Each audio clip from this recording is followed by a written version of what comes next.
to the feast. And they lined the highway, and they always talked about going up to Jerusalem.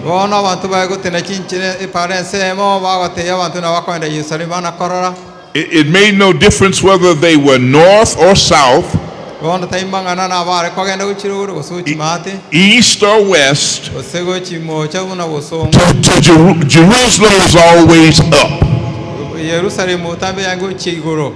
And Jesus is traveling along there with some of his disciples. And it says Bartimaeus. Bar simply means son of. So he was son of Timaeus. That's like in Ethiopia, if your name is Bekele. It means if your name might be Bekele Thompson. It simply means you are son of Thompson. So he was son of Timaeus. And he reasoned that if people were traveling, they had money. So while other people were saying Godspeed and God bless you, he was asking for alms, asking for money.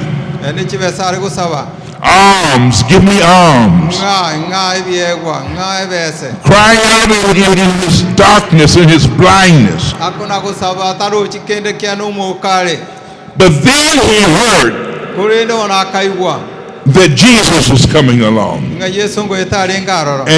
he changed his entire appeal. He was saying alms, alms. And then word came, Jesus is coming. And he started saying mercy, mercy. It is good to know when Jesus is in the neighborhood. He said, Jesus, thou son of David, have mercy on me. Ever wonder why he called him son of David? Could have called him son of God. Could have called him son of man. Could have called him son of Mary. But instead he said, Jesus, thou son of David. Maybe he heard that it was David that said, the Lord is my shepherd. I shall not want. Maybe he heard that it was David that said, I once was young, and now I'm old, and have never seen the righteous forsaken, nor his seed begging bread. Maybe he heard that it was David that said that the Lord is a very present help in a time of trouble. Said Jesus, thou son of David, have mercy on me. And the people charged him that he should hold his peace. People said, shut up, Bartimaeus. Haven't you noticed that when Jesus is in your life, that other people will try to interfere? The moment you decide you're going to become a Sabbath keeper, other people become experts when it comes to the day of worship. As long as you're out there partying and having a good time, they leave you alone. But the moment you come to Jesus, they start to meddle with you. They become disappointed with you. So they told him to shut up. But the Bible says that he cried the more a great Jesus! thou son of David, have mercy on me. And then in verse 49, it has some interesting words there. The first 4 words, it says, and Jesus stood still. You have to watch that. Anytime you read that, hold on. Know something exciting is about to happen. And Jesus stood still. Israel was backed up against the Red Sea. And Moses called on the name of the Lord. And Jesus stood still. And the Red Sea was split in two. The prophet went to Hezekiah and said, "O king, you will die and not live." And Hezekiah turned his face to the wall and called on the name of the Lord. And Jesus stood still. And the sun marched backwards across the sky. You watch it anytime that you read, and Jesus stood still. It says, and commanded him to be called. Now this actually is the key verse for us. Says he stood still and commanded him to be called. He walking along heard Jesus, thou son of David, have mercy on me. Bible says that he stopped. It says he commanded him. He said, go get him. Go get him. He didn't go over to him. He said, go get him. And the Bible says, and they called the blind man. Have you noticed that? It said, and they. Who are they? Jesus is standing still. The man over there is blind. He's calling on Jesus. And Jesus just says, go get him. Says, and they called the blind man. Who are they? Well, whoever they are, they are close enough to Jesus that they can hear him when he talks. Whoever they are, they did not mind running errands for Jesus. Whoever they are, they did not mind associating with the blind. I actually believe that we are they. I think we are they. I think if someone asks you, well, who are you? Tell them I'm they. Well, what church do you belong to? They church. Because I'm one of those. Close enough to Jesus to hear him when he speaks. One of those willing to run errands for Jesus. One of those willing to associate with the blind. Now I need to tell you something. There are some people that are blind but they don't know they're blind. Now I promise you that by the time we start our meeting, we won't have all these wires. This will all be sorted out. As a matter of fact, I was just promised a new pulpit. Maybe brethren a little taller. You know, but not too tall.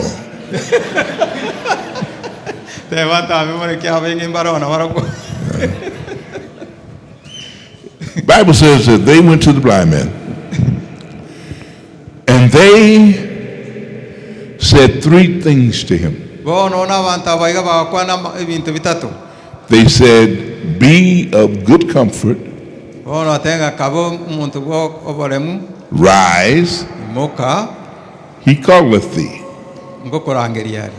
That's all they said to him. They went to the man that Jesus sent them to. Three things. Be of good comfort, rise, he calleth thee. Now you might notice they didn't say to him, be a vegetarian. You notice that? They didn't say to him, don't wear no makeup. What they said to him was, be of good comfort. Rise, he calleth thee. Be of good comfort. Chill. Take it easy. You know, it's going to be all right. That's what people need to know. It's going to be all right. There are people in your life that you want in your church. And it is not that they hate the Lord.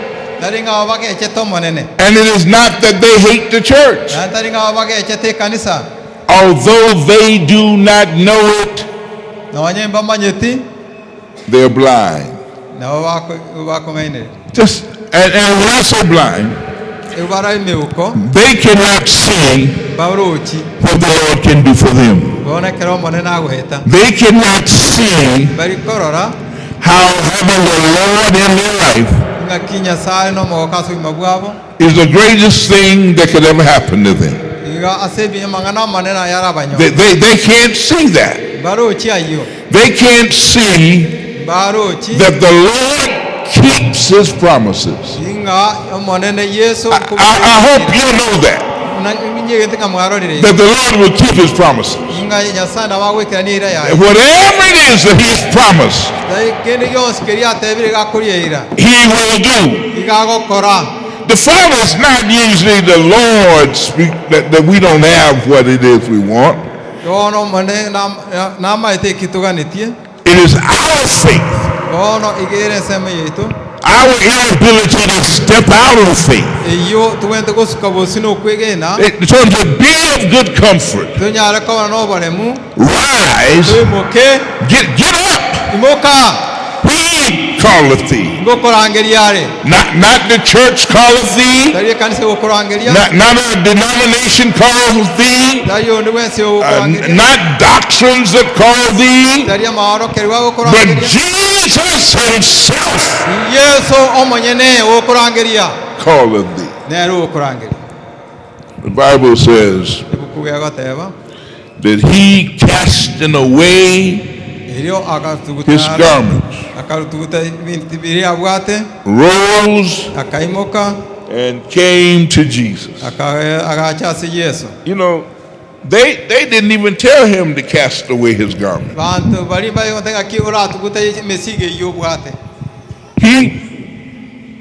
He knew what he had to do to come to Jesus. You know, we keep giving people all these rules. You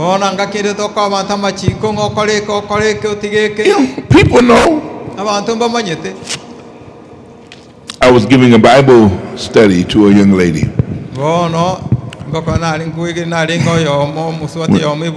When I was pastoring in Nashville. And that Friday, we talked about her baptism.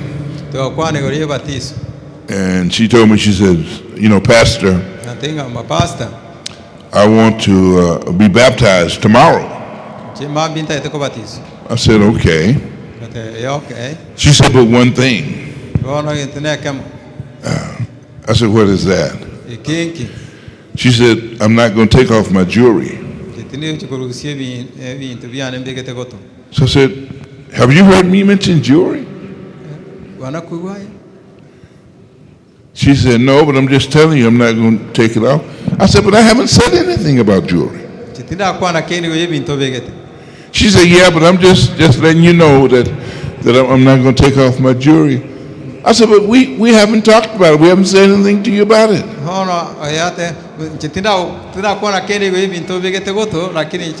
She said, I'll tell you what.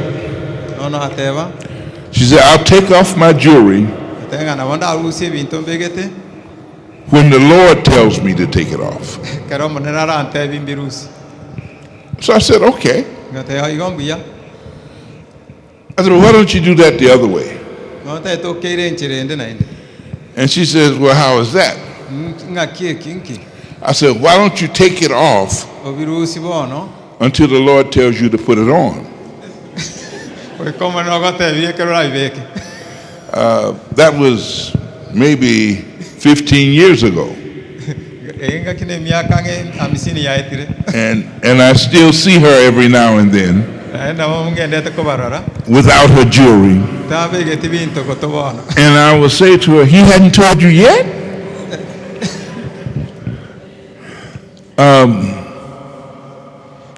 Says, and Jesus answered and said to him, what wilt thou that I should do unto thee? What do you want?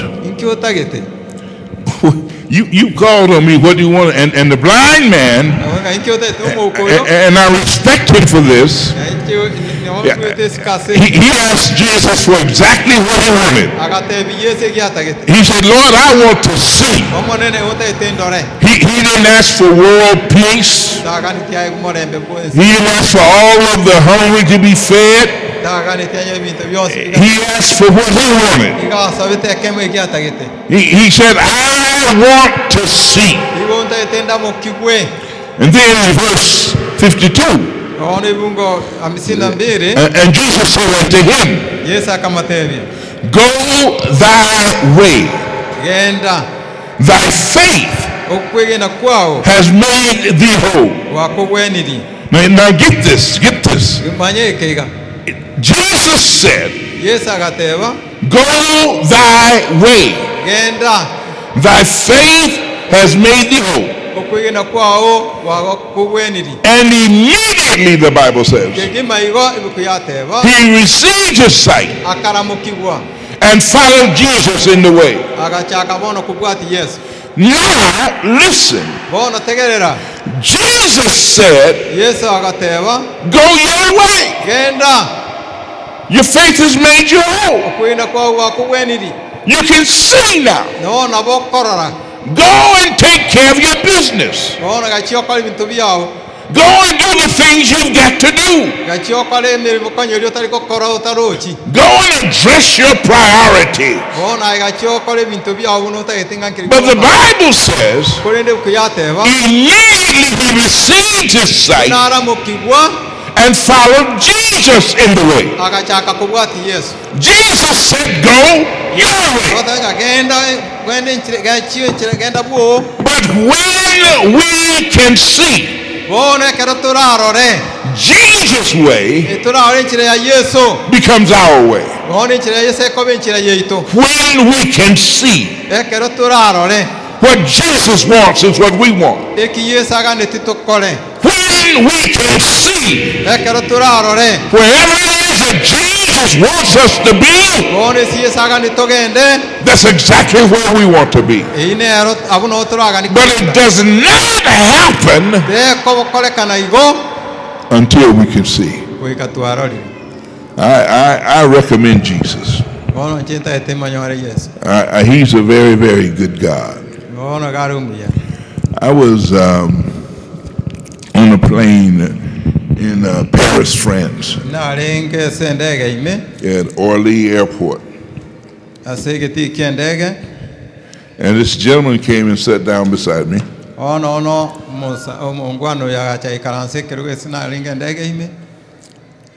And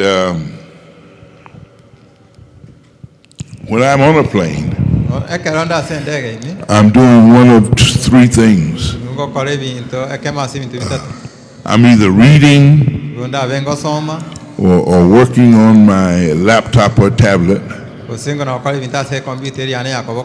sleeping. But he sat down beside me and he started talking. And he asked me, he said, "Where are you going?" Okay, where are you going?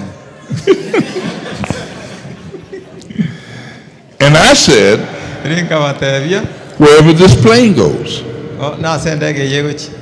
And then he asked me the question that I always am reluctant for people to ask.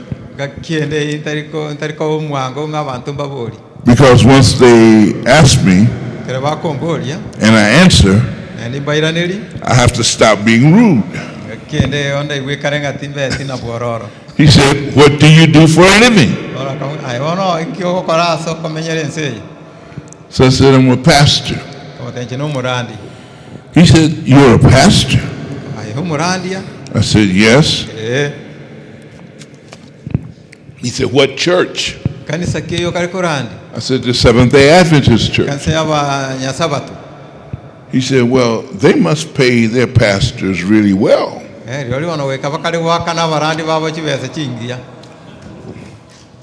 I said, "Why would you say that?"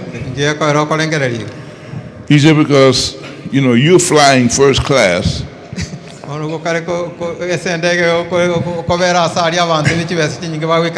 And I know what I paid for my first class ticket."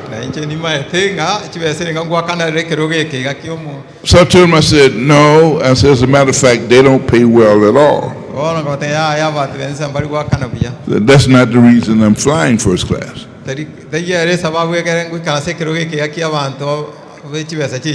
I said, I'm flying first class because I keep the seventh-day Sabbath. And then I let my seat back so I could go to sleep. And he touched me on the shoulder. He said, pardon me. He said, "I need to ask you, what does keeping the seventh-day Sabbath have to do with you flying first class?"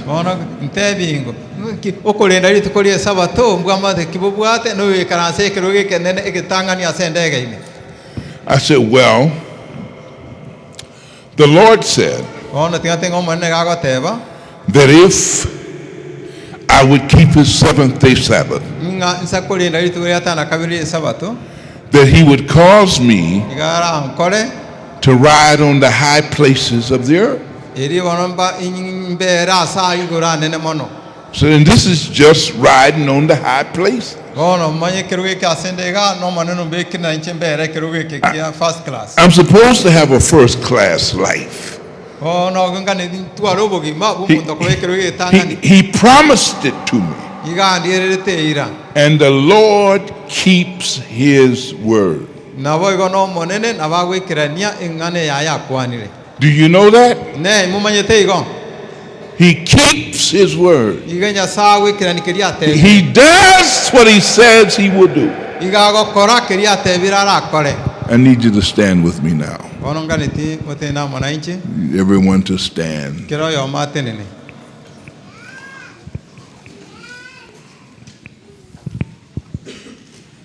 Heads bow. Eyes closed. Our Father, for just the next few minutes,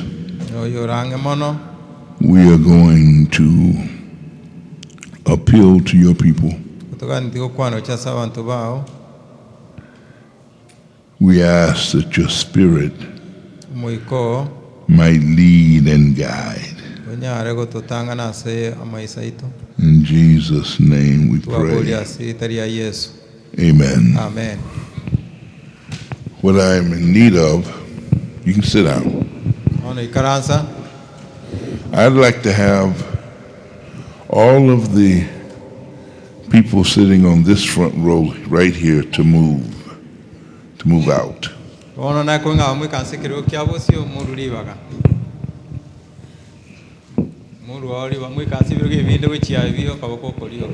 And I'd like for whoever our technicians are to give us 2 of the longest microphones we have.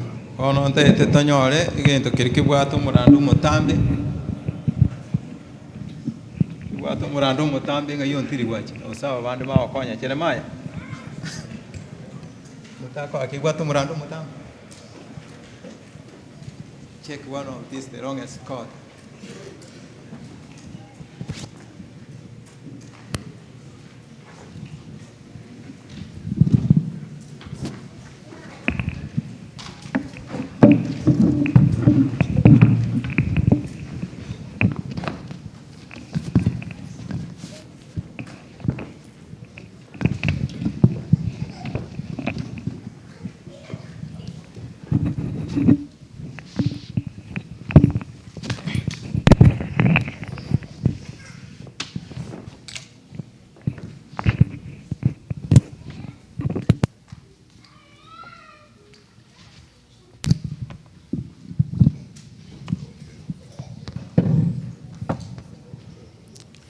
For just a moment, I want us to be a little still. And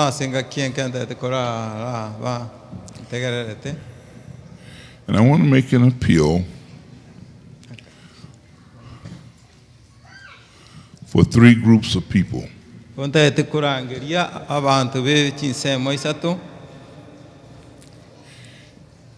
Number 1, if you are not a baptized member of the church, but you know the Lord wants you in the church, I want you to get up from wherever you are and come and take one of these front seats. Number 2,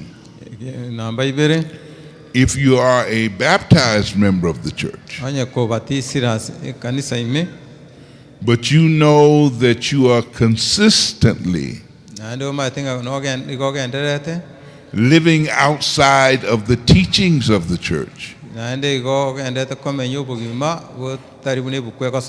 and you need to come back to the Lord,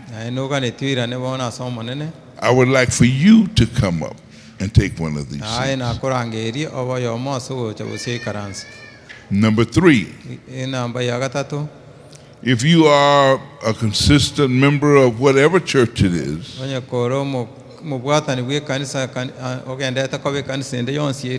but you attend this church, but you're not a member of this church, and you want to transfer your membership to this church, I'm going to want you to come up and take one of these seats. Now what I'm going to do is ask you to stand one more time. Ask everyone to stand. And I want you to bow your heads. And I'm asking you to pray. And Lord, am I where you want me to be? Am I living the life that you want me to live? Ask him. Ask him. And I want you to personally talk to the Lord. You ask him. If the Lord says to you, because once you ask him, I want you to stand there and let the Lord talk to you. Am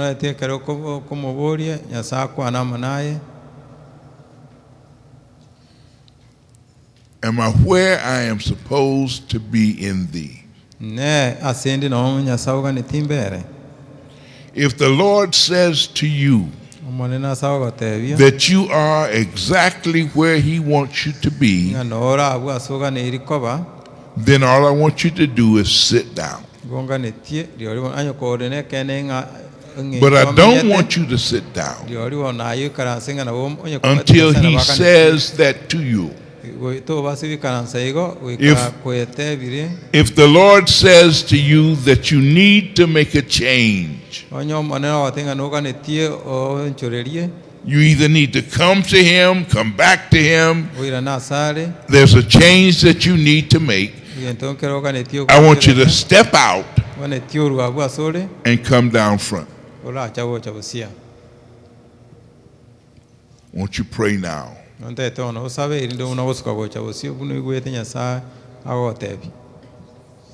soon as he speaks to you, I want you to do what he says.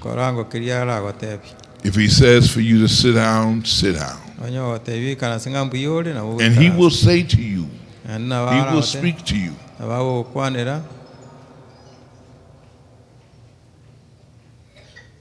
If he says that you need to come back to him, just step out and come down here and take a seat in the front. Okay.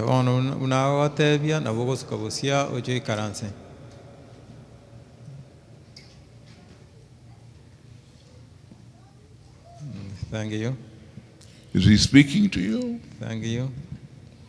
Are you talking to him? Don't get distracted.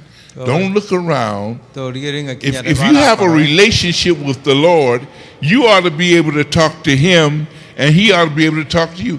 Don't let your children distract you. Don't let the enemy distract you. Is he talking to you? Is he telling you that you are exactly spiritually where you're supposed to be?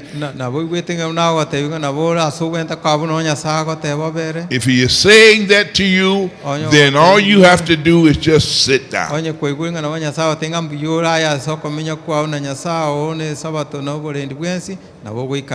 But if he's telling you to come, then I want you to step out and come now.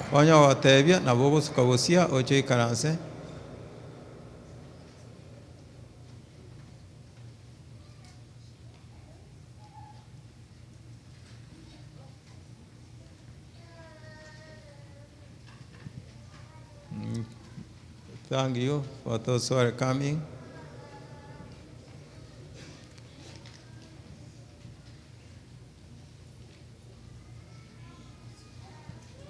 Just come and take a seat. Is he talking to you? The amazing thing about this is between the Lord and you. I need the folks sitting on this front side here. I need you to move out. Young people, I need you. I need all your seats. I need you to move out. They didn't understand me. I need you. I need all these seats on the front.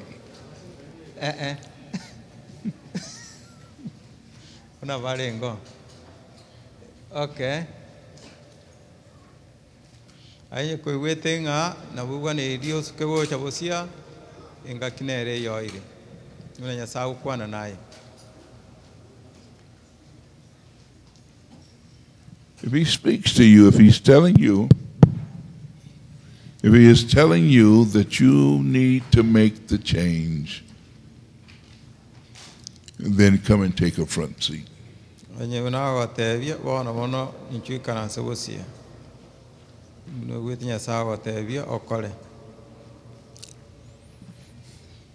need to explain something to you, those of you that came to the front. Something that I think is amazing. The fact that the Spirit of the Lord led you to come here.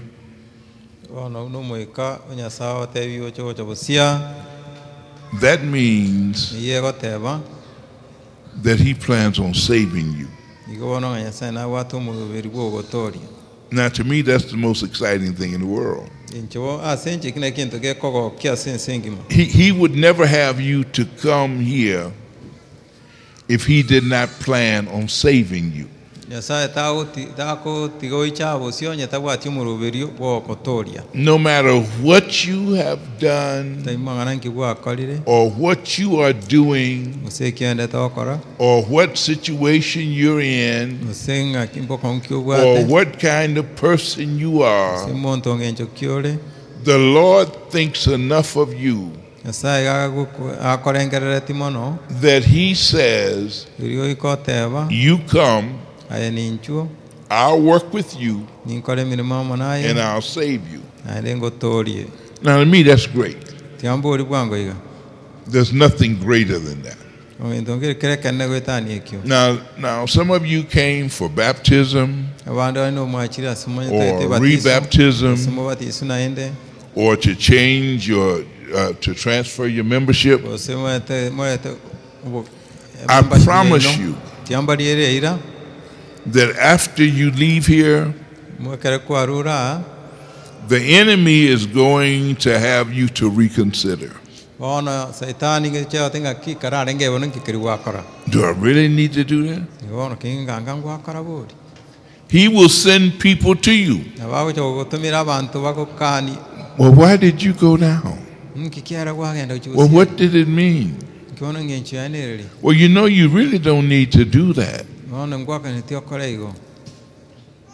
Do not listen to them. The Spirit of the Lord led you here, and anybody that talks against what you just did, they are enemies of the Spirit. So do not listen to them. We're going to have our, where's George? I think I met him last night. Yeah, Onyoni. Is he here? Yeah, Onyoni Nareo. Okay, George, I need you to get everybody's name and phone number up here.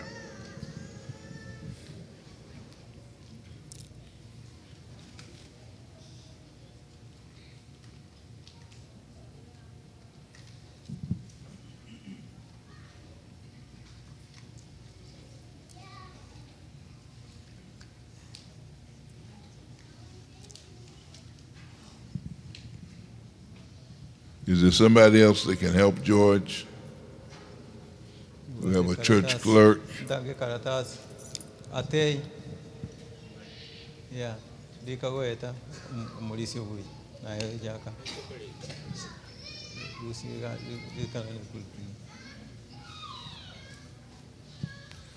And right after we get everybody's name and number, the pastor is going to have a word of prayer with you. Okay, you're from the other side. This side on my right side. And from there coming this way, you meet with George. Yeah.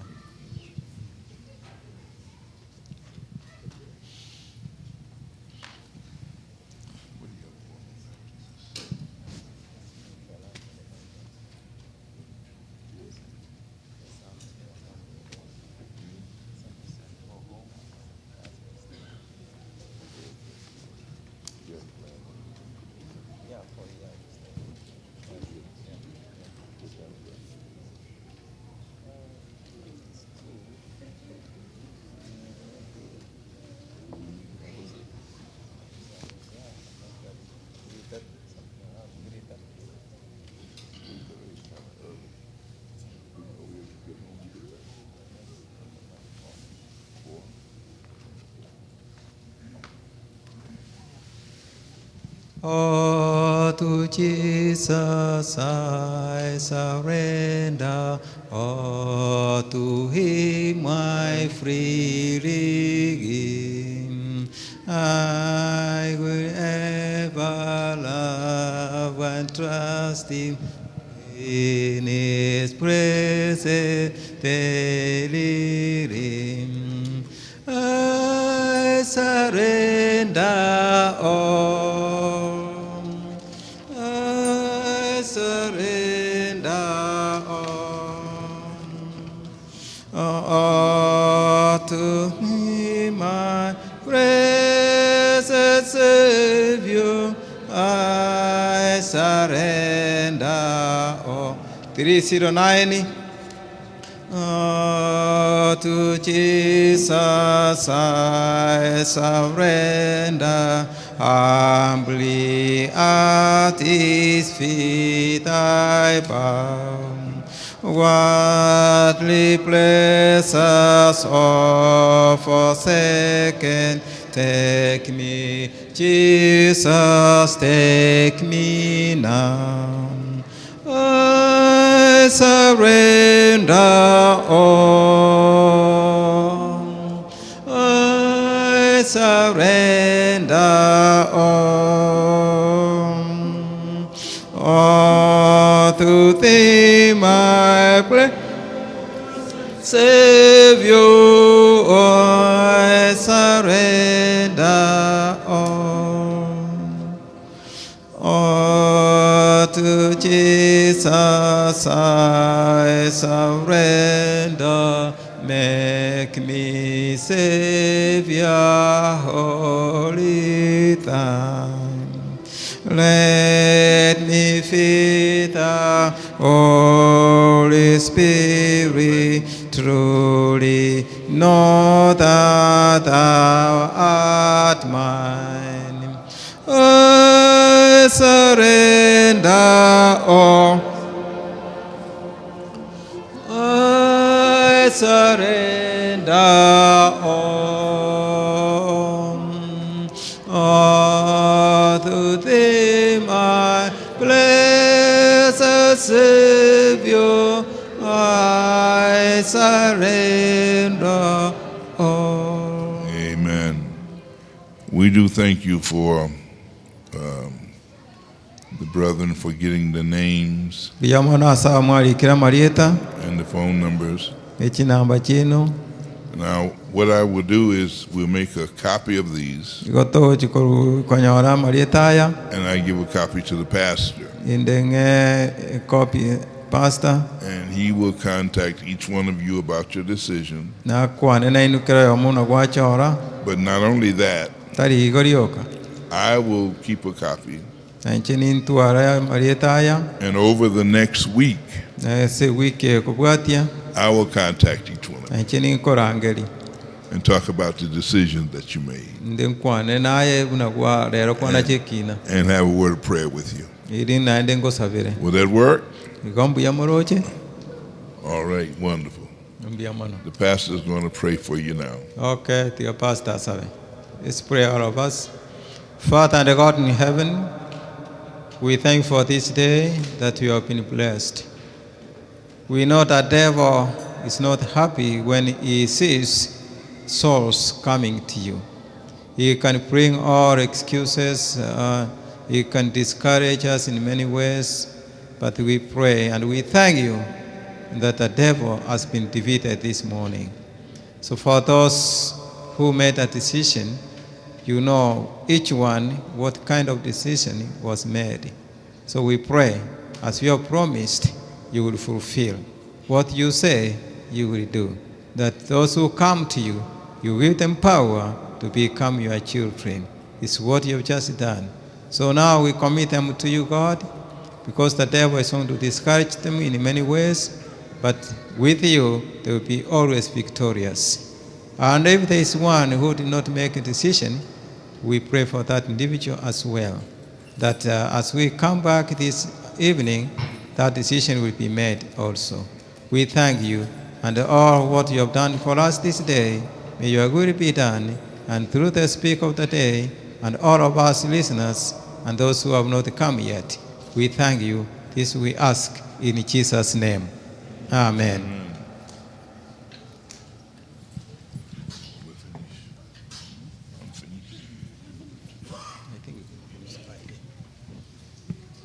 We have come to the end of